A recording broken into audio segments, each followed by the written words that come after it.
स्वागत है आपका पेरोल मॉड्यूल के वीडियो ट्यूटोरियल में। आइए चले सीखते हैं कैसे हम ERP 2.0 में कॉलेज या यूनिवर्सिटी के लिए कैसे हम पेरोल मॉड्यूल इंप्लीमेंट कर पाएंगे। चलते हैं हम लॉगिन स्क्रीन पर। मैं अपने यूजर नेम एंड पासवर्ड यहाँ एंटर कर रहा हूँ। User name and password enter करने के बाद मैं पर्टिकुलर अपने डैशबोर्ड स्क्रीन पर आ चुका हूँ। लेफ्ट हैंड साइड में आप देख सकते हैं मुझे बहुत सारे मॉड्यूल्स हैं जो कि यहाँ पर व्यू हो रहे हैं। इसी के अंदर आप पेरोल मॉड्यूल देख सकते हैं। पेरोल मॉड्यूल को हमने बेसिकली 3 सेक्शंस में डिवाइड किया हुआ है, master, forms and reports. Click करता हूँ मैं डैशबोर्ड। पेरोल के डैशबोर्ड पर आने के बाद आप देख सकते हैं आपको 3 स्लॉट्स यहाँ पर शो हो रहे हैं, master, forms and reports. Payroll module start करने से पहले मैं आपको पेरोल का ओवरव्यू बता देता हूँ कि पेरोल मॉड्यूल्स में हम क्या कर पाएंगे। हम मास्टर सेक्शंस के अंदर जो भी आपके अलाउंस एंड डिडक्शंस होते हैं उनको हम अप्लाई कर पाएंगे। TDS का एग्जेम्पशन लो हम अप्लाई कर पाएंगे। सैलरी वेरिएबल्स हम डिफाइन कर पाएंगे।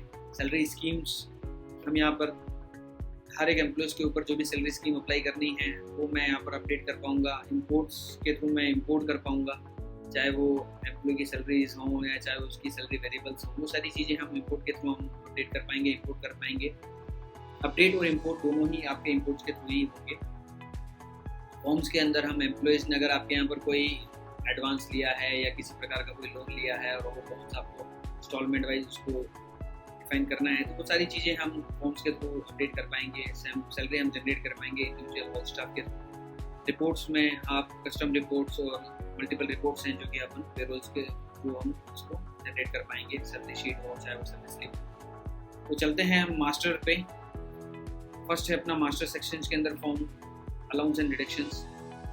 तो आप देख सकते हैं जैसे मैंने ये फॉर्म ओपन किया है तो इसके अंदर आप अलाउंस एंड डिडक्शंस हम उस फॉर्म पर आ चुके हैं जिसके अंदर आपको 3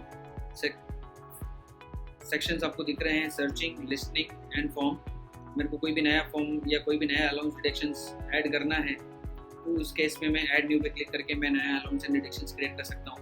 तो सैलरी स्कीम बनाने से पहले मुझे क्या क्या मेजर मास्टर्स डेटा है जो कि कंप्लीट करने होंगे। उसमें फर्स्ट मेरा सेक्शन है वो है मेरा अलाउंस एंड डिडक्शन।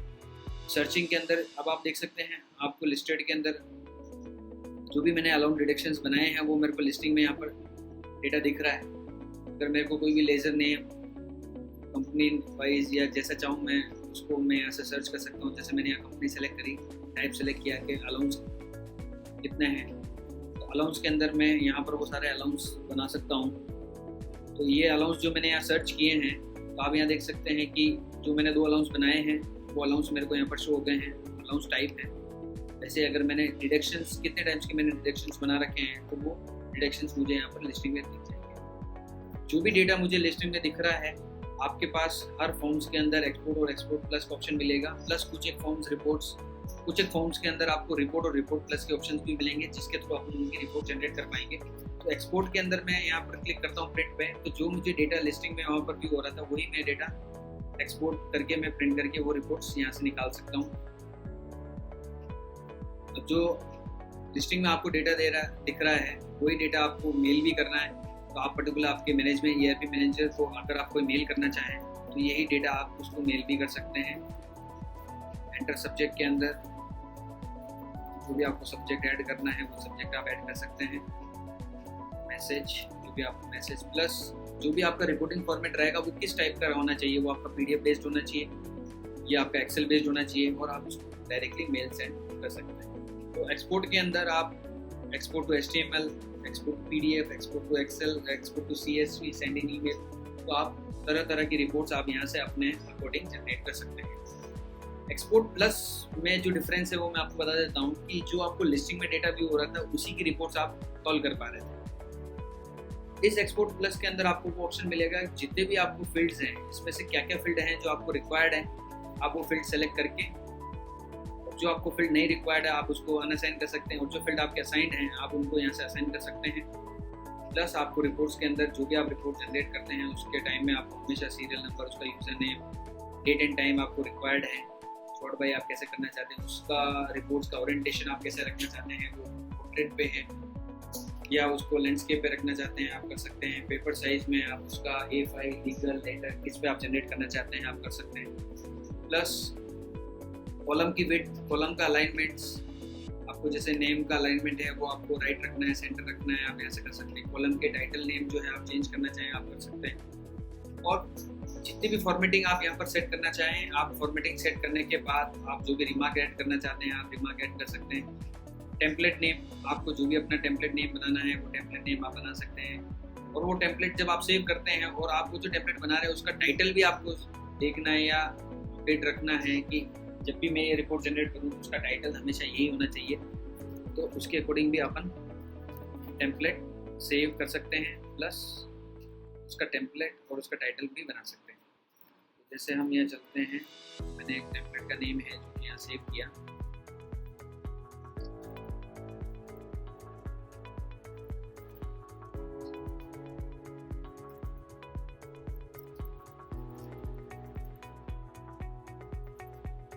टाइटल का नेम बनाया और उसको मैंने यहाँ सेव किया, template save successfully. Next time में मैं जब इसको एक्सपोर्ट पे जब क्लिक करूँगा तो वो डेटा फिल्टर होकर यहाँ पर आ जाएगा।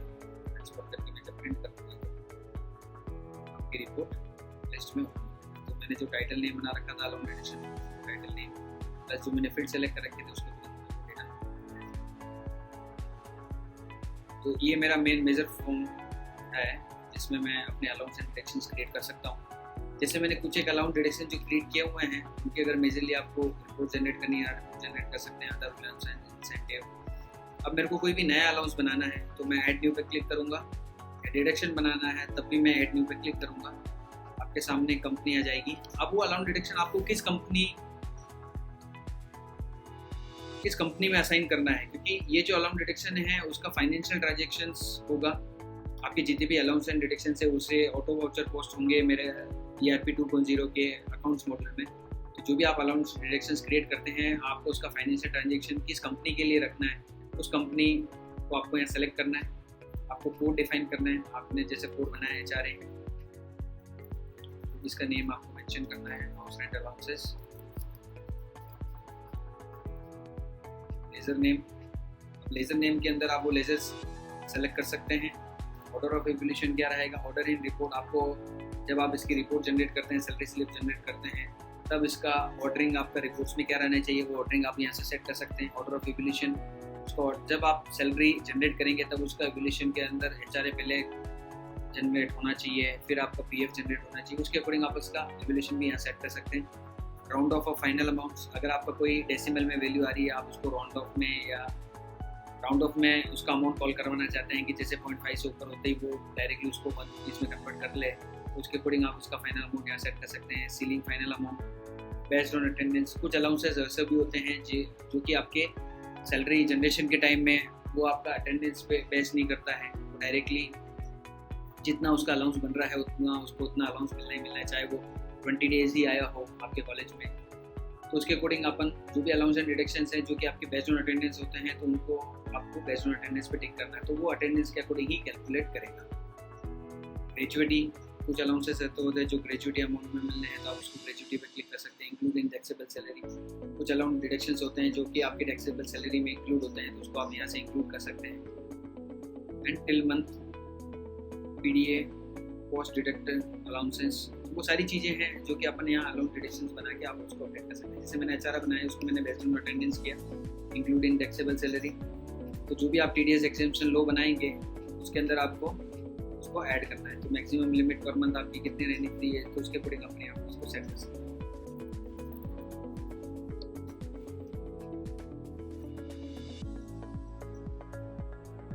ये इंक्लूडिंग टैक्सेबल सैलरी हमने इसलिए किया है कि क्योंकि हाउस रेंट अलाउंसेस है जो कि आपको टैक्स पे रिबेट दिलाता है, तो इस केस में अपन उसको टैक्सेबल सैलरी के अंदर रिबेट पे अपडेट कर सकते हैं। और आप मैं इसको सेव करूँगा। सेव करने के बाद अगर आपको कोई किसी प्रकार की अगर आपको एरर शो होती है तो उस केस में आप हेल्प में जाके, रिपोर्ट एंड इशू पे जाके आप यहाँ से हमें वो मेल कर सकते हैं। CC में आप अपने मैनेजमेंट को या आपके ERP मैनेजर्स को अगर CC में रखना चाहते हैं आप रख सकते हैं। प्लस आपको मैसेज में टाइप करना है जो भी आपने एरर देखी थी, error in allowance and deduction.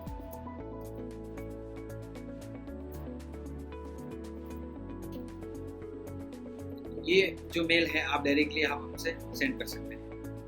जैसे ये सेंड होगी ये मेल हमारी सपोर्ट टीम के पास आ जाएगी। Issue send successfully we will revert soon. तो मेरी जो ऑनलाइन सपोर्ट टीम रहेगी वो आपको इसी मेल पे एक रिवर्ट भी कर देगी। तो ये मैंने जस्ट आपको जो बताया एरर दिखाने के लिए बताया था कि अगर आप किसी फॉर्म में अगर कोई एरर मिलती है तो उस केस में आप यहाँ से उसको क्रिएट कर सकते हैं। अब जैसे मैंने जो अलाउंस बनाया हुआ है इसी अलाउंस को मैं जब यहाँ क्लिक करता हूँ आप यहाँ देख सकते हैं मैंने बेस्ड ऑन अटेंडेंस और इक्विपमेंट एक्सेस सर्विस इसको अपडेट किया हुआ है। इसी डेटा को मैं जब सेव करूँगा तो ये डेटा मेरा सेव हो जाएगा।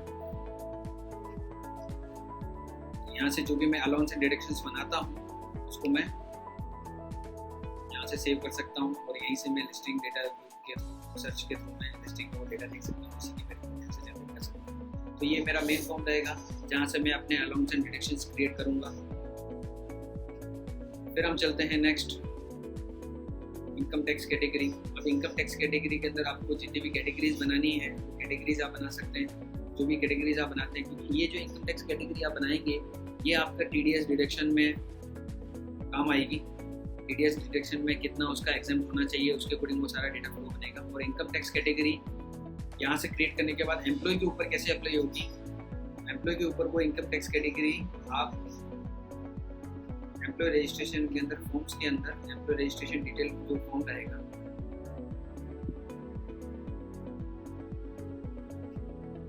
जैसे ये हम एम्प्लॉय रजिस्ट्रेशन फॉर्म पे आ चुके हैं। जैसे मैंने एक एम्प्लॉय को यहाँ सेलेक्ट किया। ये मैं चीज़ इसलिए बता रहा हूँ ताकि इनकम टैक्स कैटेगरी एम्प्लॉय के ऊपर कैसे एप्लीकेबल होगी वो सबसे मेन थिंग है जो कि मैं आपको इसमें बताऊँगा। तो ऑफिस के अंदर आप ऑफिस टेबल में आप यहाँ से IT कैटेगरी उसको अप्लाई कर सकते हैं। तो ये इनकम टैक्स कैटेगरी यहाँ से अप्लाई होगी। उसी के बाद उसका TDS और वो सारी चीज़ डिडक्ट वापस हम चलते हैं उसी फॉर्म पर। आप डायरेक्टली उसी फॉर्म को अगर आपको उसका फॉर्म का नेम पता है आप यहीं से उसको फॉर्म पर सर्च कर सकते हैं। टैक्स कैटेगरी आ गया, टैक्स कैटेगरी डायरेक्ट उसी फॉर्म पर आ गया। इसको क्लिक किया तो मैंने एक इनकम टैक्स का एक स्लैब बना दिया है। 2,50,000 1 रुपीज़ टू 5 लाख रुपीज़ तक उसका 5% TDS डिडक्ट होगा। 5 लाख टू 10 लाख रुपीज़ में 20% डिडक्ट होगा और 10 lakh 1 rupees to 25 lakh rupees में उसका 30% TDS जो है वो डिडक्ट होगा। तो ये मैंने एक डिडक्शन स्लैब डिफाइन किया है। उसी के अंदर अगर मेरे को एजुकेशन चेस और ऐसा कोई हेल्थ या एजुकेशन चेस का अगर कोई परसेंटेज है जो कि मेरे को डिफाइन करना है जैसे मैंने इसमें डिफाइन किया हुआ है तो हेल्थ एंड एजुकेशन का चेस जो है वो मैं उसका परसेंटेज मैं यहाँ से डिफाइन कर सकता हूँ। उसकी प्रायोरिटी भी मैं सेट कर सकता हूँ। तो इनकम टैक्स कैटेगरी में मल्टीपल यहाँ बना सकता हूँ चाहे वो ATCC हो ATC हो और उसी के अकॉर्डिंग उसका जो भी TDS का एग्जाम्पशन का फॉर्मूला होगा वो फॉर्मूला यहाँ सेट कर सकता हूँ। जैसे अभी जो GST लागू हुआ है उसमें वो सारी चीज़ें चेंज हो गई है। तो आप ऐड न्यू पे जब क्लिक करेंगे तो आपको नया जो कैटेगरी बनाना है जैसे हमने बनाया ATCC और उसके अंदर हम डिडक्शन स्लैब डिफाइन कर देंगे 0 to 5 लाख या 0 to 5 लाख तो कुछ भी नहीं है, 5 लाख से ऊपर है 5 लाख से लेके 10 लाख सभी 5 लाख का 5% है 5 लाख में डिफाइन कर दिया 5%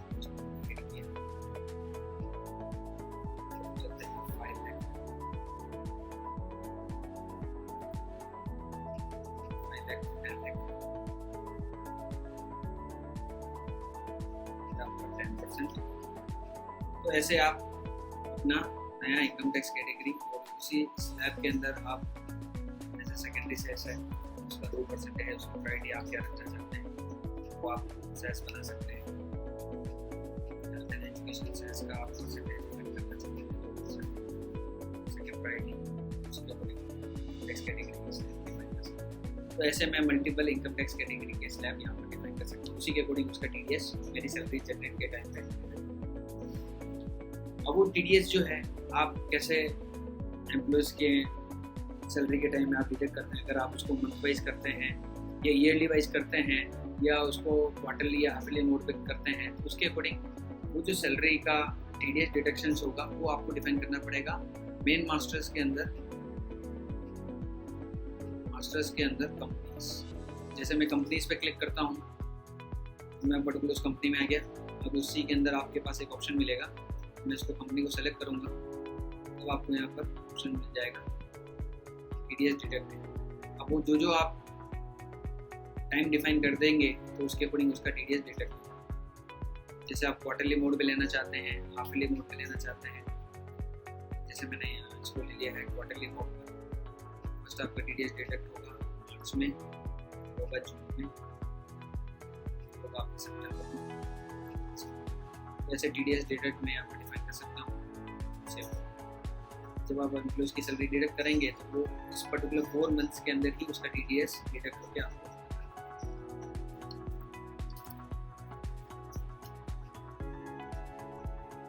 ये हमने देखा है पेरोल के अंदर अलाउंस कैसे क्रिएट करेंगे, डिडक्शन कैसे क्रिएट करेंगे, इनकम टैक्स कैटेगरी कैसे क्रिएट करेंगे। हम चलते हैं TDS एग्जेम्पशन लो।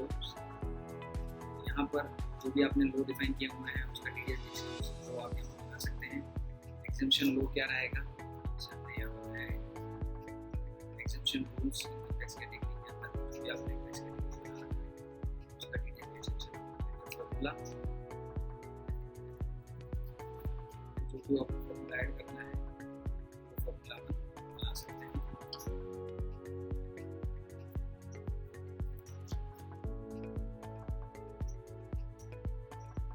ये आपका TDS एग्जेम्पशन लॉ आपका बन गया है। फिर चलते हैं हम सैलरी वेरिएबल्स में। अब अलाउंस एंड डिडक्शंस तो आपने बना दिए हैं, पर कुछ अलाउंसेस ऐसे भी होते हैं क्योंकि फॉर्मूला बेस्ड नहीं होते हैं, उनका एक मैनुअल अमाउंट अपन पर्टिकुलर एम्प्लॉय के ऊपर अप्लाई करना चाहते हैं, तो वो मैनुअली अमाउंट भी अपन और उसका मैनुअल अमाउंट कब बना सकते हैं, जब तक आप उसकी सैलरी वेरिएबल इस फॉर्म के थ्रू आप क्रिएट नहीं कर लेते हैं तब तक उसका सैलरी उस पर्टिकुलर वेरिएबल्स का जो भी अमाउंट आपको डिफरेंशिएट करना है, एलोकेट करना है, तो उस केस में आपको सैलरी वेरिएबल बनाना ज़रूरी है। तो अभी जैसे आपने यहाँ देखा था, जब हमने यहाँ अलाउंस एंड डिडक्शंस के अंदर जो भी मैंने अलाउंस एंड डिडक्शन बनाए हैं, प्रोविडेंट फंड है, अदर अलाउंस के अंदर अदर अलाउंस है, सोशल डिडक्शंस है, इंसेंटिव है, वो सारी चीज़ें जो बनाई हैं, अगर इसी केस में मेरे को कोई नया वेरिएबल बनाना है या नया अलाउंस डिडक्शंस बनाना है तो मैं नया अलाउंस डिडक्शंस यहाँ पर बना सकता हूँ।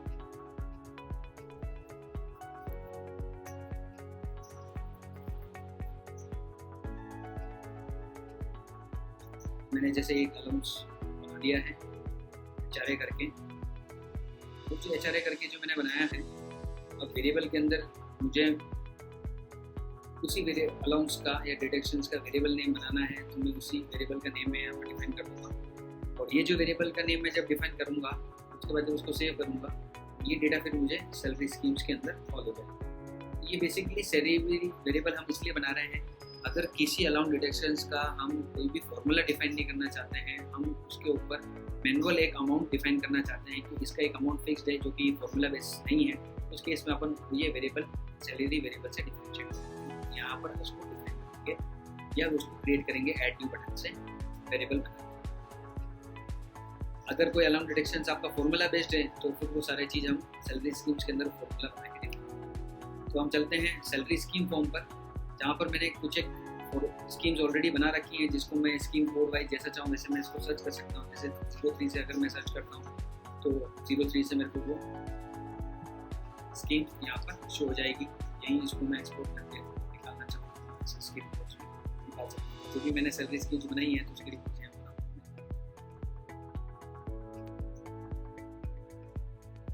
अब मेरे को कोई नई स्कीम बनानी है। अब ये स्कीम हम इसलिए बना रहे हैं क्योंकि हर एक एम्प्लॉयज का सैलरी का जो स्ट्रक्चर होता है वो डिफरेंट होता है। फॉर एग्जांपल मान लीजिए आपके यहाँ पर 2 या 3 डिपार्टमेंट्स हैं, आर्किटेक्चर हो गया, MRs हो गया, तो ऐसे मल्टीपल डिपार्टमेंट्स आपके यहाँ पर बनते हैं और उन डिपार्टमेंट्स के अकॉर्डिंग हर एक एम्प्लॉयज की सैलरी का स्ट्रक्चर कुछ अलग रहता है। जैसे टीचिंग के अंदर ही आपके 2 या 3 डिपार्टमेंट मतलब स्कीम्स जो है वो बन सकती है।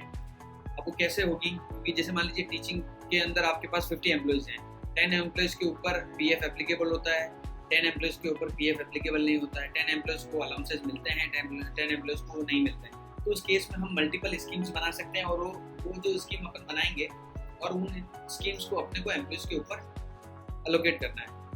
जब तक आप एम्प्लॉयज़ के ऊपर वो एलोकेट नहीं कर देंगे तब तक अपन सैलरी जनरेट नहीं कर पाएंगे। तो ये मेरा मेन फॉर्म रहेगा जहाँ से मैं सैलरी स्कीम डिफाइन करूँगा।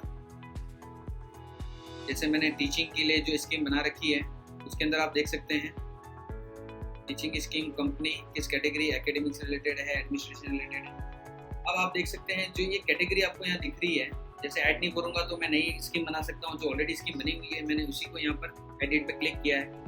अब उसको मेरे को किसी की कैटेगरी के अंदर एलोकेट करना है। अब आप देख सकते हैं ये जो कैटेगरी है, अगर आप जब एम्प्लॉयज़ की रिपोर्ट जब जनरेट करेंगे तो कैटेगरी वाइज भी आप उसकी रिपोर्ट जनरेट कर सकते हैं कि एडमिशन रिलेटेड एम्प्लॉयज़ कितने हैं, क्योंकि डिपार्टमेंट डेजिग्नेशन तो ऑलरेडी अपन देते हैं।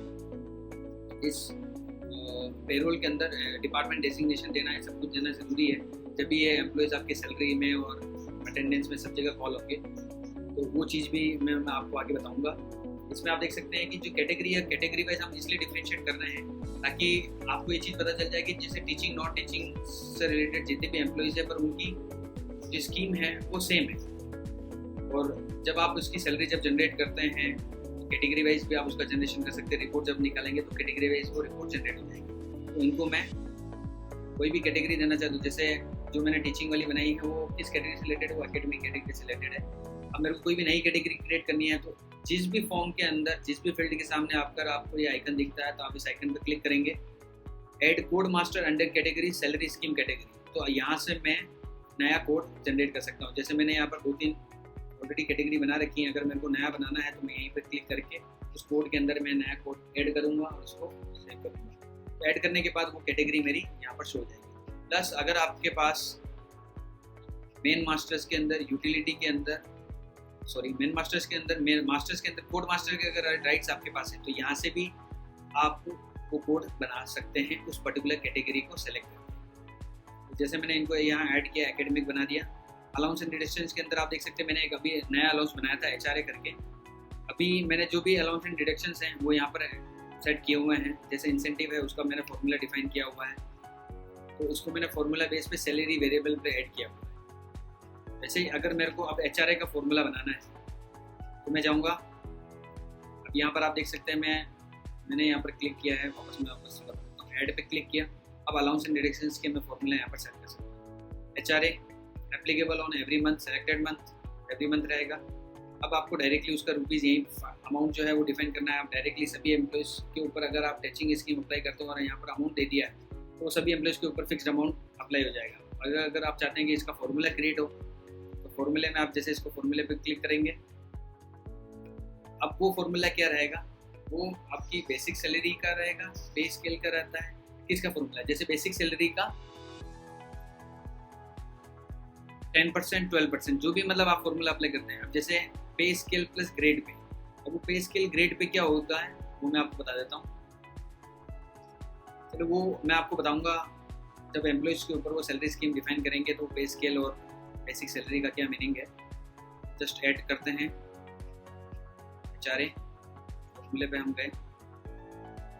अब बेसिक सैलरी का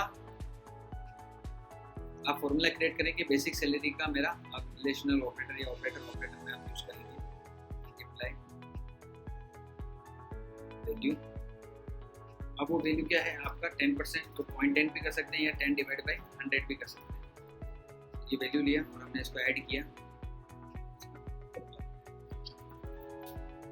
जैसे वैल्यू के अंदर मेरे को सिर्फ वैल्यू ही डालनी है, मैंने ऐड किया 10। वापस मैं ऑपरेटर यूज करूँ,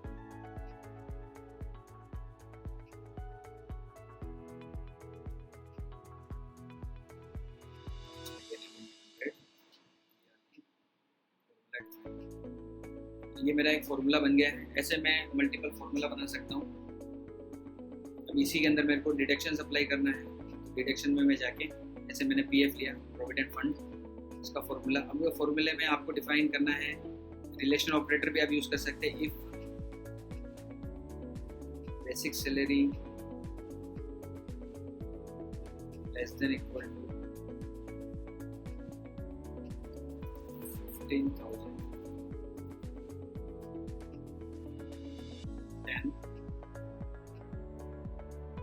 जैसे हम एक्सेल में फॉर्मूला बनाते हैं वैसे फॉर्मूला बन सकते हैं। 10 जो भी आपको फॉर्मूला बनता है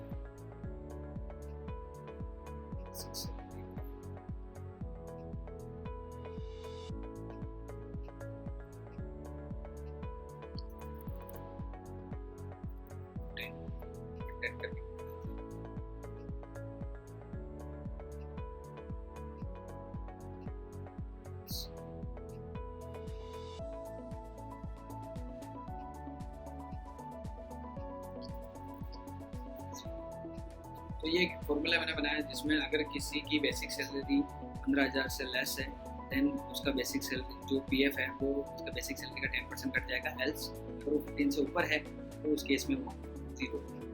ये फॉर्मूला मैं यहाँ पर बना के अलाउंस एंड डिडक्शंस के लिए सेट कर सकता हूँ। उसको मैंने सेव किया। तो यहाँ पर मैं मल्टीपल सैलरी स्कीम बना सकता हूँ। सैलरी स्कीम के अंदर मेरे को क्या क्या फॉर्मूले ऐड करने हैं, ये फॉर्मूले के अंदर वो सैलरी वेरिएबल ही ऐड करना है या फॉर्मूला नया बनाना है, तो उसके अकॉर्डिंग वो सारी चीज़ कर सकते हैं।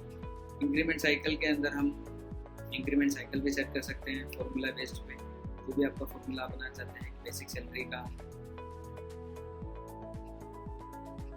10% आपका हर साल इंक्रीमेंट हो जाना चाहिए, तो उसके अकॉर्डिंग आप इंक्रीमेंट साइकिल भी ऐड कर सकते हैं। जो भी आप ये टीचिंग स्कीम एलोकेट करते हैं तो उनके ऊपर ईयरली एक इंक्रीमेंट सेट होगा। डिलीट करना चाहिए, इसे एडिट करना चाहिए, इसे कर सकते हो आप इसको सेव कर। तो जैसे मैं इसको सेव नहीं करता हूँ, मैं इसको चीज़ को डिलीट कर देता हूँ, सेव करता हूँ। ये मेरा सैलरी स्कीम के अंदर जो मैंने अभी 2 अलाउंस एंड डिडक्शंस बनाए थे उसको मैंने फॉर्मूला बेस में क्लिक करके अपडेट किया। तो जिस भी एम्प्लॉइज़ को आपने ये सैलरी स्कीम अप्लाई कर रखा होगा तो वहाँ से उनकी ये सैलरी ऑटोमेटिकली उसका फॉर्मूला बेस होगी, उसकी सैलरी डिटेक्ट हो जाएगी। लास्ट मास्टर सेक्शंस में हम चलते हैं इंपोर्ट वाले पार्ट पर, जहाँ से मैं अलाउंस डिडक्शन इंपोर्ट करने हो, एम्प्लॉइज का एडवांस इंपोर्ट करना हो, एम्प्लॉइज का सैलरी अकाउंट इंपोर्ट करना हो, सैलरी स्कीम मेरे को यहीं से इंपोर्ट करनी है, सैलरी स्कीम मुझे नहीं क्रिएट करनी है, वेरिएबल इंपोर्ट करने हैं तो मैं यहीं से इंपोर्ट कर सकता हूँ। जो ऑलरेडी वेरिएबल बने हुए हैं वो ऑलरेडी मैं जब प्रिपेयर शीट पर क्लिक करूँगा तो वो आपको यहाँ पर दिख जाएंगे। ब्लैंक शीट के थ्रू मैं नया अगर इंपोर्ट करना चाहूँ तो मैं नया यहाँ पे इंपोर्ट कर सकता हूँ। ये रही बात मेरी सैलरी वेरिएबल्स की। अगर मेरे को सैलरी स्कीम ही है जो डायरेक्टली यहाँ से इंपोर्ट करनी है तो मैं यहाँ से इंपोर्ट कर सकता हूँ। मैनुअली आप डायरेक्टली यहीं से अपना नया scheme code, company name, category, ये सारी चीज़ आप यहाँ पर क्रिएट कर सकते हैं। और अगर आपको ये सारा डेटा एक्सेल में चाहिए तो आप एक्सपोर्ट पर क्लिक करेंगे तो वो सारा डेटा आपको एक्सेल में मिल जाएगा। ये तो मेरी रही ब्लैंक शीट वाली बात। अगर आपको सारा एक्सेल में डेटा देखना है यहीं पर आप उसको क्लिक करेंगे, ये तो एक्सेल शीट है वो ओपन हो जाएगी। फिर आप इसी के अंदर आप जो भी डेटा डालना चाहें आप डेटा डाल के आप इसी को कॉपी पेस्ट करके आप यहाँ कॉपी करके यहाँ पे पेस्ट कर सकते हैं। जो ऑलरेडी आपने सैलरी स्कीम बना रखी है आप इसको प्रिपेयर शीट पे क्लिक करेंगे, इसके अंदर आपको एडिट अपडेट करना है। जो मैंने सैलरी स्कीम बनाई है इसी को मैं वैलिडेट करके इंपोर्ट करना चाहता हूँ, मैं वैलिडेट करूँगा। वैलिड में अगर आपका कोई फील्ड रह जाता है, आप मान लीजिए स्कीम के नेम के अंदर मैं इसको वैलिडेट पे क्लिक करूँगा तो यहाँ कह रहा है मैसेज थ्रो कर देगा scheme name required please enter this. जैसे हम इसकी स्कीम नेम डालेंगे और इंपोर्ट करेंगे तो इंपोर्ट, जैसे हम सैलरी स्कीम इंपोर्ट करना कर सकते हैं वैसे हम एम्प्लॉइज़ के ऊपर सैलरी स्कीम भी अप्लाई कर सकते हैं। आप यहाँ से सेलेक्ट करेंगे कंपनी, ब्लैंक शीट। अगर आपको नए सिरे से ही स्कीम इंपोर्ट करनी है तो स्कीम इंपोर्ट कर सकते हैं। ऑलरेडी जो स्कीम अप्लाइड है आप प्रिपेयर इंपोर्ट शीट पर क्लिक करेंगे तो इन सभी एम्प्लॉइज़ को सारी स्कीम्स अप्लाई हो चुकी हैं। इसमें से किसी की आपको सैलरी स्कीम है जो चेंज करनी है तो इसे चेंज करके आप वैलिडेट पर क्लिक करेंगे। एम्प्लॉय वाइज भी कर सकते हैं, आपको सिंगल एक एम्प्लॉय की चेंज करनी है तो एम्प्लॉय की सर्च करके आप उसको कर सकते हैं। नहीं अगर आपको इंपोर्ट करनी है तो ब्लैंक शीट पर क्लिक करके प्रिपेयर इंपोर्ट शीट पर क्लिक करेंगे तो ब्लैंक उसके ऊपर आप उनके जो भी नए एम्प्लॉय रजिस्टर्ड होते हैं उनके ऊपर आप स्कीम अप्लाई कर सकते हैं। Employ advances, allowance and deductions, ये सारी चीज़ें अपने इंपोर्ट के थ्रू भी इंपोर्ट अपडेट सब कुछ कर सकते हैं। फिर हम चलते हैं फॉर्म्स पर। फॉर्म्स के अंदर हम फर्स्ट ओपन करेंगे एम्प्लॉय एडवांसेस। अगर कोई एम्प्लॉय ने आपके कॉलेज से कोई एडवांस दिया है तो उस केस में आप उसका एडवांस भी यहाँ से मैनेज कर सकते हैं। जैसे हम नैन्सी को लेते हैं, उनकी बेसिक सैलरी है रेट पे जो ऑलरेडी अपन डिफाइन कर चुके हैं, पे स्केल बेसिक सैलरी ओवरऑल करनी है। अगर किसी प्रकार का एडवांस उन्होंने दिया है तो आप हिसाब उसको एडवांस भी दे सकते हैं। चेक के थ्रू दिया है, कैश के थ्रू दिया है तो आप चीज़ के कर सकते हैं। जैसे अगर आप चेक के थ्रू देते हैं, कैश दे रहे हैं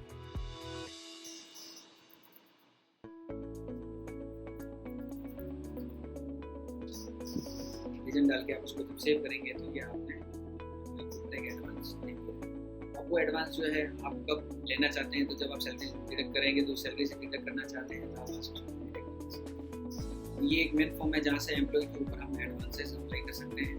जो भी एम्प्लॉय ने एडवांस दिया है उसकी एक रिपोर्ट अगर आप जनरेट करना चाहें तो आप जनरेट कर सकते हैं।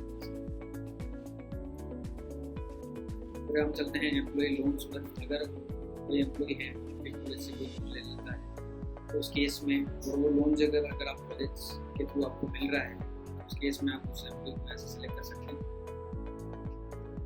अमाउंट रिक्वेस्टेड, अगर उसको कोई लोन की रिक्वायरमेंट है, जैसे 10,000 की उसको रिक्वायरमेंट है, सैंक्शन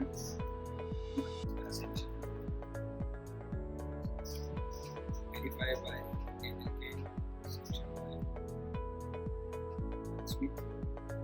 इंटरेस्ट। आप उसको कोई फ्लैट इंटरेस्ट लेना चाहते हैं या आप चाहते हैं कि वो इंक्रीजिंग हो जाए, रेट ऑफ इंटरेस्ट कितना अप्लाई करना चाहते हैं तो उसकी EMI उसको आप चेक दे रहे हैं या कैश दे रहे हैं। ये सारी जो चीज़ें हैं वो एम्प्लॉयज़ के जब आप सैलरी जनरेट करेंगे तो उसके लोन में ये चीज़ डिडक्शंस करके आपको एक पेज दिख जाएगा जिसके अंदर इसका ओवरऑल अमाउंट जो होगा जब सैलरी जनरेट करेंगे यहाँ पर तो उस फॉर्म के अंदर आपको डिटेल्स दिख जाएगी।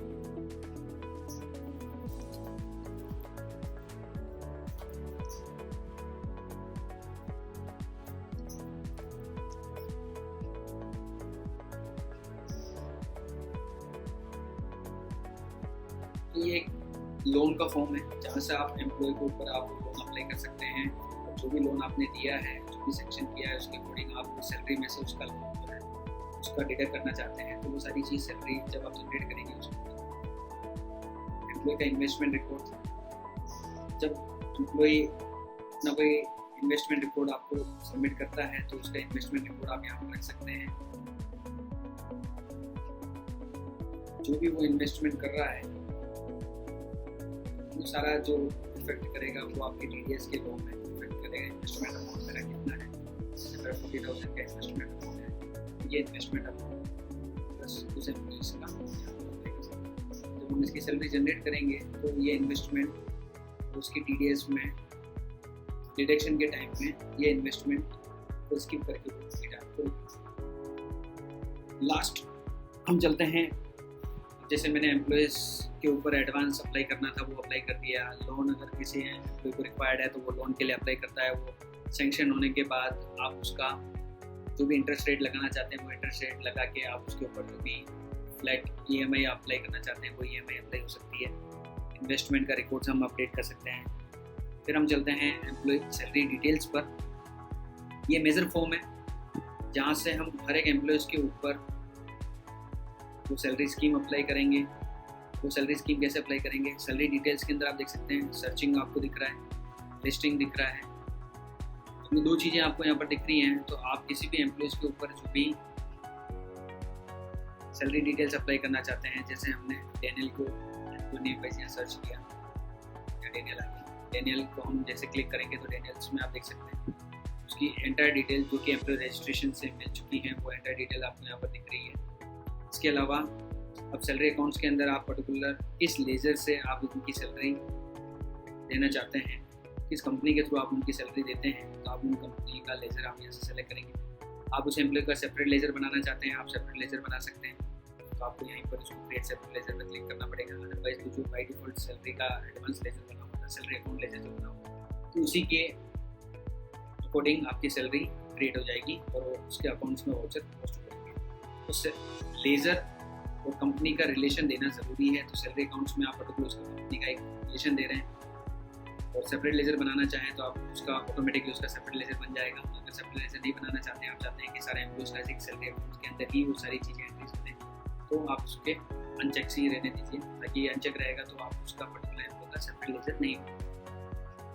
करंट सैलरी डिटेल्स, अब ये करंट सैलरी डिटेल्स मुझे यहाँ पर दिख रही है, वो कैसे दिखेगी, जब मैं सैलरी स्कीम उस एम्प्लॉय के ऊपर अप्लाई करूँगा। जैसे मैंने ये सैलरी स्कीम है जो इस एम्प्लॉय के ऊपर अप्लाई करती है, रिपोर्ट के थ्रू मैंने आपको बता ही दिया है। अब एक एक एम्प्लॉय के ऊपर एक एक सैलरी स्कीम अप्लाई करनी है, तो आप इस फॉर्म के थ्रू आप उन एम्प्लॉयज़ के ऊपर सैलरी स्कीम अप्लाई कर सकते हैं। कंपनी नेम सेलेक्ट करेंगे, सैलरी मंथ ही है, उस एम्प्लॉय ने जब ज्वाइन किया उसके बाद आप उसके ऊपर कौन से मंथ से आप उसके ऊपर वो सैलरी मंथ ईयर स्टार्ट करना चाहते हैं, जैसे मैंने यहाँ डाल रखा है नवंबर 2018। पेमेंट मोड, उसका पेमेंट मोड क्या है, मंथली बेस्ड है, लेक्चर बेस्ड है, या बहुत है, मंथली ले लेते हैं। Payment mode monthly lecture based बहुत ऐसा क्यों दिख रहा है, क्योंकि कुछ कॉलेज यूनिवर्सिटी में विजिटिंग फैकल्टीज भी होती है जिसको हम लेक्चर बेस्ड के अकॉर्डिंग उसकी सैलरी हम उसको पे करते हैं। तो पेमेंट मोड के अंदर अपन उसको लेक्चर बेस्ड भी ले सकते हैं। सैलरी स्कीम के अंदर आप देख सकते हैं जो भी ये स्कीम्स अब कहाँ दिख रही हैं, ये स्कीम्स मुझे यहाँ पर शो हो रही है। ये स्कीम्स हमने कहाँ बनाई थी, मास्टर्स के अंदर सैलरी स्कीम में, तो वो सारी सैलरी स्कीम्स मुझे यहाँ दिख रही है। अब मेरे को इस एम्प्लॉय के ऊपर कौन सी स्कीम अप्लाई करनी है, टीचिंग, नॉन टीचिंग। अब जैसे हमने टीचिंग के अंदर अभी 2 अलाउंस एंड डिडक्शंस बनाए थे, तो इस एम्प्लॉयज़ के ऊपर तो टीचिंग वन अप्लाई है, टीचिंग वन ही रहने देते हैं। पे स्केल डिटेल्स के अंदर आप पे स्केल डिटेल्स पूरी देख सकते हैं कि 37,460 AGP ऐड करने के बाद आपका कितना बनेगा। तो एक बेसिक पे स्केल जो बनता है उसको पे स्केल अपन यहाँ पर ऐड कर रहे हैं। बेसिक पे आप कितना दे रहे हैं, पे स्केल और बेसिक पे में कोई डिफरेंस है। पे स्केल डिटेल्स के अंदर तो हम पूरी डिटेल देते हैं, पर यहाँ पर आप पर्टिकुलर एम्प्लॉय का जो बेसिक पे बनता है वो बेसिक पे आप यहाँ डालेंगे। ग्रेड पे, अगर इस एम्प्लॉय के ऊपर आपने कोई ग्रेड पे एप्लीकेबल कर रखा है तो ग्रेड पे यहाँ पर आ जाएगा, या ग्रेड पे आप यहाँ पर डिफाइन कर सकते हैं 6,000 5,000 जो भी आप ग्रेड पे करते हैं। तो बेसिक प्लस ग्रेड पे का बेसिक सैलरी आपकी यहाँ पर। तो अभी जैसे मैंने यहाँ 0 ऐड किया हुआ था तो वो बेसिक सैलरी बन रही थी, बट जैसे मैं इसको ग्रेड पे को देता हूँ तो उसके अकॉर्डिंग उसकी बेसिक सैलरी। TDS अमाउंट, अगर आप मैनुअली उसका TDS अमाउंट यहाँ डालना चाहते हैं तो आप मैनुअली उसका TDS अमाउंट यहाँ पे भी डाल सकते हैं। जब आप सैलरी जनरेट करते हैं तब भी मैनुअली आप TDS अमाउंट डायरेक्टली कर सकते हैं। एप्लीकेबल फ्रॉम कौन सी डेट से आप एप्लीकेबल करना चाहते हैं, इंक्रीमेंट पीरियड उसका क्या रहेगा, ईयरली रहेगा तो ईयरली पे चला जाएगा, और उसको आप जब ऐड करेंगे तो वो ऐड, तो ये मेरा स्कीम ऐड हो गया। तो ऐसे में सभी एम्प्लॉयज़ के ऊपर वो सैलरी स्कीम अप्लाई कर सकता हूँ। अब हम देखना चाहते हैं कि कौन कौन सी सैलरी स्कीम किस एम्प्लॉय के ऊपर अप्लाई हुई है।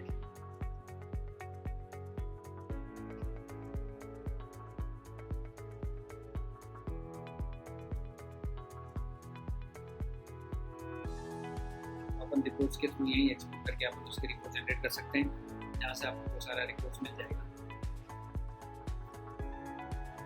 तो ये मेरा मेन मेजर फॉर्म है जहाँ से मैं हर एक एम्प्लॉइज़ के ऊपर बेसिक पे, उसका ग्रेड पे, उसकी बेसिक सैलरी में यहाँ से डिफाइन करूँगा, उसका कंपनी क्रिएट करूँगा। वो सारी चीज़ें मेरी इसी फॉर्म के थ्रू अपडेट होगी। तो जैसे मैंने इसके ऊपर सैलरी स्कीम अप्लाई करी, करंट सैलरी डिटेल्स के अंदर आप देख सकते हैं उसका पे स्केल कितना था, ग्रेड पे कितना है, बेसिक सैलरी, उन सबको प्लस करके बेसिक सैलरी मेरी इतनी बनती है। इंसेंटिव, जो भी मेरे अलाउंसेस होंगे उनका अलाउंसेस का अमाउंट, टोटल अलाउंस उसको जो मिल रहे हैं वो मिल रहा है 7,832। ग्रॉस सैलरी अलाउंस को प्लस करने के बाद कितनी बनती है और नेट सैलरी मेरी कितनी बन रही है वो आपको यहाँ पर दिख जाएगी।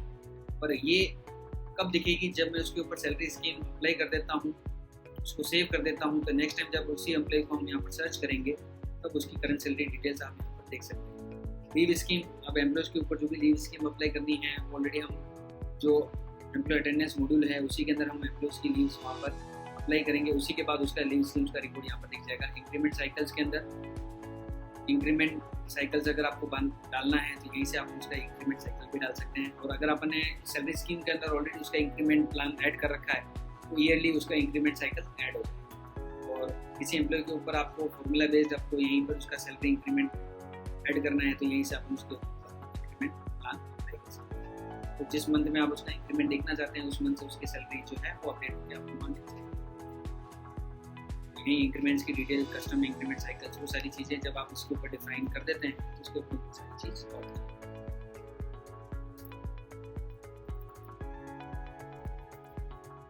जैसे मैं एक एम्प्लॉय को ऊपर सर्च करता हूँ, सीखने या लिया नैन्सी, सर्च किया, नैन्सी को क्लिक करते हैं। नैन्सी के ऊपर जो भी सैलरी स्कीम अप्लाई है, सैलरी स्कीम अप्लाई कर लेते हैं, उसके ऊपर हम क्या करते हैं, टीचिंग वन के अंदर भी वो सैलरी स्कीम ऐड कर देते हैं।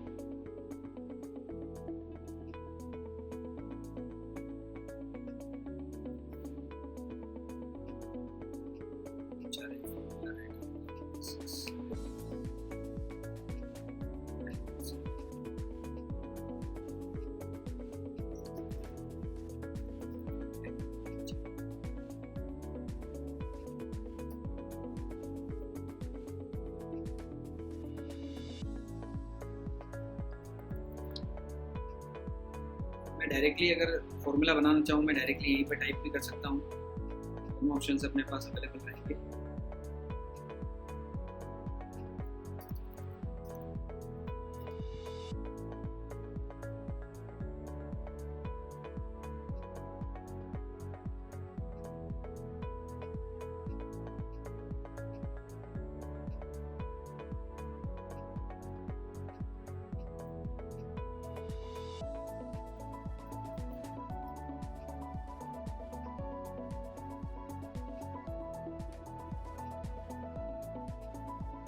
मैंने डिडक्शन सेलेक्ट किया, पीएफ लिया। पीएफ का डायरेक्टली आपको एक फॉर्मूला बनाना है बेसिक सैलरी का।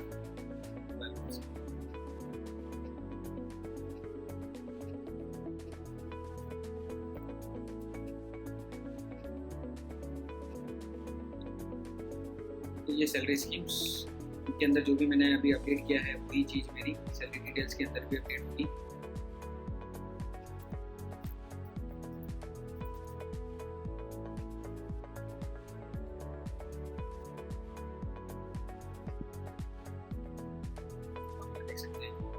HRA और प्रोविडेंट फंड का जो मैंने फॉर्मूला उसी स्कीम में बनाया उसके ऊपर ये चीज़ की है। आप देख सकते हैं टोटल हम मिला के इतनी बनती है, टोटल डिडक्शन बना के इसकी कैसे। तो ओवरऑल अगर आपको सभी एम्प्लॉइज़ का अगर salary structure, salary details define करनी है तो आप इसी फॉर्म के थ्रू सैलरी डिटेल्स डिफाइन कर सकते हैं। फिर हम चलते हैं लास्ट पार्ट पर, वो है अपना salary generation individual whole staff reports हैं। हम दो तरह से एम्प्लॉइज़ की सैलरी जनरेट कर सकते हैं। अगर आपको एक एक एम्प्लॉइज़ की जनरेट करनी है तो आपके पास एक फॉर्म अवेलेबल रहेगा, वो रहेगा अपना सैलरी जनरेशन इंडिविजुअल। इसमें आप एक एक सिंगल एम्प्लॉइज़ की यहाँ से सैलरी जनरेट कर सकते हैं। अब आप यहाँ देख सकते हैं, जैसे मैं मंथ यहाँ से सेलेक्ट करता हूँ,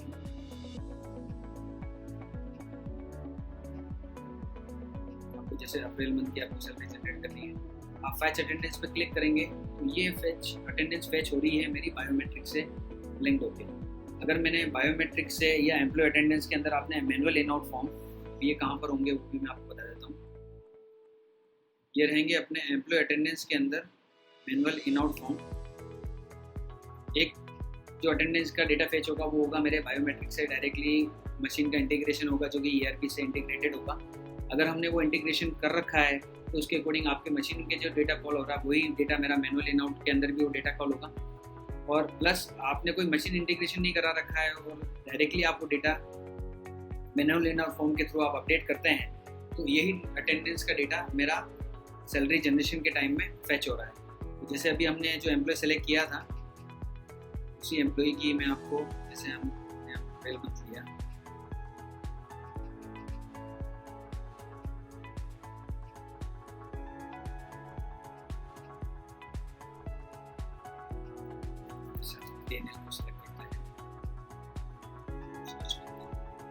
तो उसका इन एंड आउट टाइम अगर मेरा बायोमेट्रिक से इंटीग्रेशन है तो उसके अकॉर्डिंग मेरे को इन एंड आउट मिल जाएगा। और उसकी अगर मैं रिपोर्ट भी जनरेट करूँगा, ऐसे अपन सारे एम्प्लॉइज का भी डेटा रिपोर्ट देख सकते हैं।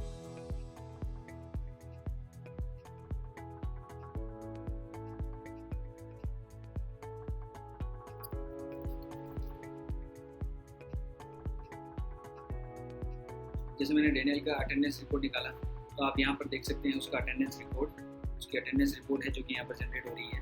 तो आप यहाँ देख सकते हैं जो भी मैंने वीक ऑफ हॉलीडे डिफाइन किए हैं तो उसके अकॉर्डिंग उसका अटेंडेंस 28 आ रही है। अब यही डेटा मुझे मैच करना है सैलरी जनरेशन के टाइम पे। तो जैसे मैंने अभी जो मैं आपको फॉर्म बता रहा था वो था अपना इंडिविजुअल वाला फॉर्म, जिसमें मैं एम्प्लॉय की सिंगल एम्प्लॉयज़ की मैं यहाँ से सैलरी जनरेट कर सकता हूँ।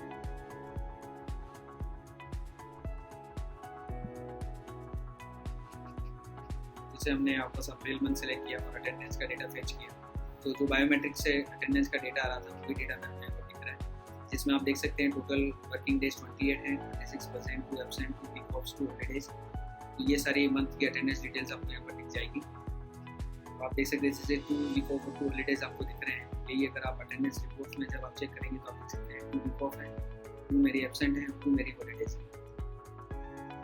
एज इट इज़ वही डेटा आपका यहाँ पर कॉल हो जाएगा। तो सैलरी जनरेशन आप इंडिविजुअल बेस पे भी कर सकते हैं, जैसे हम इस एम्प्लॉय की सैलरी जनरेट करते हैं, कैलकुलेट सैलरी, तो यहाँ पर वो सैलरी जो है वो कैलकुलेट करते हैं। यहाँ पर ऑल अलाउंस, आपको जितने भी अलाउंसेस हैं,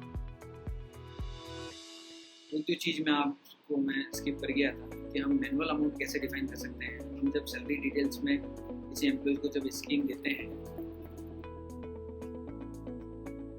जैसे हमने डेनियल को लिया, तो जब आप सैलरी स्कीम इनके ऊपर जब अप्लाई करते हैं, नीचे आपको वेरिएबल्स, ये वेरिएबल्स कौन से हैं, जो वेरिएबल्स मैंने वहाँ से बनाए थे और उनका फॉर्मूला क्रिएट करके, फॉर्मूले के अंदर मैंने सिर्फ सैलरी वेरिएबल का फॉर्मूला का नेम ऐड किया है।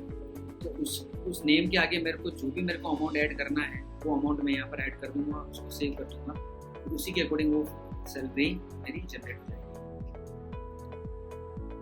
तो आप यहाँ देख सकते हैं सैलरी जनरेशन इंडिविजुअल मैंने आपको दिखाया। अब इंडिविजुअल तो आप सिंगल एम्प्लॉय की कर सकते हैं, बट होल स्टाफ के अंदर आप पूरे डिपार्टमेंट की सैलरी जनरेट कर सकते हैं। तो आपके पास यहाँ पर ऑप्शन रहेगा, आप कंपनी नेम, सैलरी मंथ, आप किस मंथ की आप सैलरी जनरेट कर रहे हैं। जैसे मैं बैक डेट की कर रहा हूँ, करंट मंथ की मैं यहाँ करूँगा, जनरेट हो जाएगी। अब स्कीम वाइज भी आप एम्प्लॉयज़ का डेटा यहाँ पर कॉल कर सकते हैं। जैसे हम टीचिंग 1 ही लेते हैं, तो टीचिंग 1 जिन को आपने अप्लाई कर रखा होगा उन्हीं का वो डेटा यहाँ पर फेच करेगा। जैसे मैंने फेच अटेंडेंस पर क्लिक किया तो यहाँ पर वो सारे एम्प्लॉयज़ कॉल हो गए जिसकी हमको सैलरी जनरेट करनी है। तो जिन की आपको एम्प्लॉयज़ की सैलरी जनरेट करनी है, तो आप यहाँ से उन एम्प्लॉयज़ का डेटा चेक कॉल करके आप सैलरी जनरेट कर सकते हैं। ये रहा मेरा होल स्टाफ वाला फॉर्म, जहाँ से मैं सभी एम्प्लॉयज़ की एक साथ सैलरी जनरेट करना चाहूँ मैं कर सकता हूँ। जैसे मैं फेच अटेंडेंस करता हूँ, तो मैं सभी किसी भी स्कीम की सेलेक्ट करके नहीं करना मुझे, तो सभी एम्प्लॉयज़ की एक साथ जनरेट करनी है, तो मैं यहाँ से सभी एम्प्लॉयज़ की सैलरी जनरेट कर सकता हूँ। अब यहाँ देख सकते हैं आपको कुछ एक एम्प्लॉयज़ ही दिख रहे हैं। अगर ओवरऑल मेरे पास 90 या 100 एम्प्लॉयज़ हैं, बट मुझे यहाँ पर 5 ही दिख रहे हैं, तो इट मीन्स मुझे एम्प्लॉय रजिस्ट्रेशन के अंदर फॉर्म्स के अंदर अभी तक डिपार्टमेंट डेजिग्नेशन एलोकेट नहीं हुई। जब तक मैं यहाँ से उसको डिपार्टमेंट डेजिग्नेशन एलोकेट नहीं करता हूँ, तब तक एम्प्लॉयज़ मुझे यहाँ पर नहीं दिखेंगे। फिर जैसे हमने इंडिविजुअल में उस एम्प्लॉय की यहाँ से डेनियल की हमने जनरेट करी थी, कोई डिस्ट्रीब्यूशन में अगर हम देखेंगे तो यहाँ पर वो डिस्ट्रीब्यूशन के अंदर आपको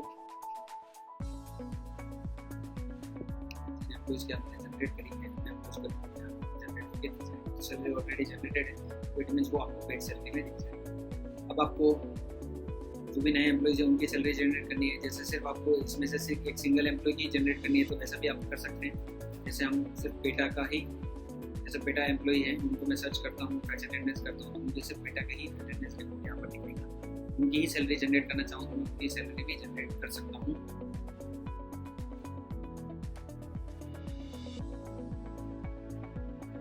ये पेटा करके जो एम्प्लॉय है वो सर्च हो गई है। अगर आपको सारे एम्प्लॉयज़ की करनी है तो सारे एम्प्लॉयज़ की करनी है, एक सिंगल एम्प्लॉय की करनी है तो यहाँ से भी कर सकते हैं, इंडिविजुअल वाले फॉर्म से भी कर सकते हैं। अब आप देख सकते हैं पेटा का टोटल अटेंडेंस रिपोर्ट यहाँ पर आपको दिख रहा है। Total attendance 29%, absent, week off, holidays. अब इसके अंदर आप उसके प्रेजेंट है जो चेंज करना चाहते हैं, एब्सेंट नहीं थी पर वो गलती से एब्सेंट हो गई है, तो आप यहाँ से उसका अटेंडेंस रिकॉर्ड अपडेट कर सकते हैं। अगर पर वो एब्सेंट है तो उस केस में आप उसका एब्सेंट डायरेक्टली मैनुअली भी अपन यहाँ से उसका रिकॉर्ड जो है वो अपडेट कर सकते हैं। प्लस डिटेल्स के अंदर अगर उसका अलाउंस एंड डिडक्शन से मैनुअली आप उसको कोई अमाउंट चेंज करना चाहें तो मैनुअली भी आप उसका चेंज कर सकते हैं। तो जैसे हम पेटा टेलर पे लिया, इसको सेलेक्ट किया और कैलकुलेट किया, तो आप देख सकते हैं जो टीचिंग के ऊपर जो अप्लाई थी उसके अकॉर्डिंग उसका जो भी अलाउंस डिडक्शन बनना था उसका डेटा में जो आ जाएगा, और आप इसको सेव करेंगे तो ये मेरी सैलरी सेव हो गई है। Salary save successfully, salary fetched. फिर हम चलेंगे सैलरी जनरेशन करने के बाद डिस्ट्रीब्यूशन में। सैलरी मेरी कैलकुलेट होके जनरेट होके सेव हो चुकी है। अब हम चलेंगे सैलरी डिस्ट्रीब्यूशन में। तो जो मंथ की आपने एम्प्लॉयज़ की सैलरी जनरेट करी थी उस एम्प्लॉय को वहीं से आप फैच एम्प्लॉय करेंगे। तो जिस मंथ की आपने सैलरी जनरेट कर दी है उनका डेटा यहाँ पर फैच होके आ जाएगा फैच एम्प्लॉय में। अब आप उस एम्प्लॉय को सिलेक्ट करके आप इसकी सैलरी डिस्ट्रीब्यूट कर सकते हैं। आप उसको बैंक ट्रांसफ़र करना चाहते हैं, आप bank transfer date, transfer date क्या रहेगी, जैसे आपने ट्रांसफ़र डेट डाली 8 इस अमाउंट से अकाउंटिंग ऑप्शन। आप चाहते हैं कि उसकी सेपरेट वाउचर एंट्री बने या सिंगल वाउचर एंट्री बने, तो जैसे मैं एक सेपरेट वाउचर एंट्री बन जाएगी, मैं एक सिंगल वाउचर एंट्री, तो एक सिंगल वाउचर एंट्री बन जाएगी। पे एम्प्लॉय सैलरी पे मैं क्लिक करूँगा, मेरी सैलरी डिस्ट्रीब्यूट हो चुकी है। अब इसी एम्प्लॉयज़ की अगर आपको डिटेल देखनी, उसका पे स्लिप आपको जनरेट करना है, यहाँ से अपन जिस मंथ की आपने सैलरी जनरेट करी उस मंथ को आप सेलेक्ट करेंगे, पेड लिस्ट पर क्लिक करेंगे, यहाँ पर वो तीनों एम्प्लॉयज़ कॉल हो जाएंगे। आप तीनों एम्प्लॉयज़ की अगर आप पे स्लिप जनरेट करना चाहते हैं, आप पे स्लिप पर जब क्लिक करेंगे तो ऐसी प्रिंट पे स्लिप यहाँ पर जनरेट होगी। आप यहाँ देख सकते हैं तीनों की हैं। कॉलेज हेडर इसलिए नहीं आ रहा क्योंकि उस टेम्पलेट के अंदर हमने अभी वो हेडर जो है वो ब्लैंक किया हुआ। जैसे वो मैं हेडर ऐड कर दूंगा तो वो हेडर यहाँ पर, तो आप देख सकते हैं ये तीनों एम्प्लॉयज़ की एक पे स्लिप भी यहाँ पर जनरेट हो सकती है, और यही एम्प्लॉय अपने लॉगिन पे भी अपनी पे स्लिप निकाल सकता है जब आप उसकी सैलरी यहाँ पर जनरेट कर देते हैं। तो ऐसे मैं अलग अलग टेम्पलेट्स हैं जो कि मैं बना सकता हूँ, उसके अकॉर्डिंग अपनी पे स्लिप जनरेट कर सकता हूँ। तो फ्रेंड्स, ये मैंने आपको बताया, अभी जो बताया है वो है अपना मास्टर फॉर्म्स और रिपोर्ट्स के अंदर जो कस्टम रिपोर्ट्स है, कंसोलिडेटेड रिपोर्ट्स है, वो सारी चीज़ें आपको यहाँ पर दिखेगी। Thank you.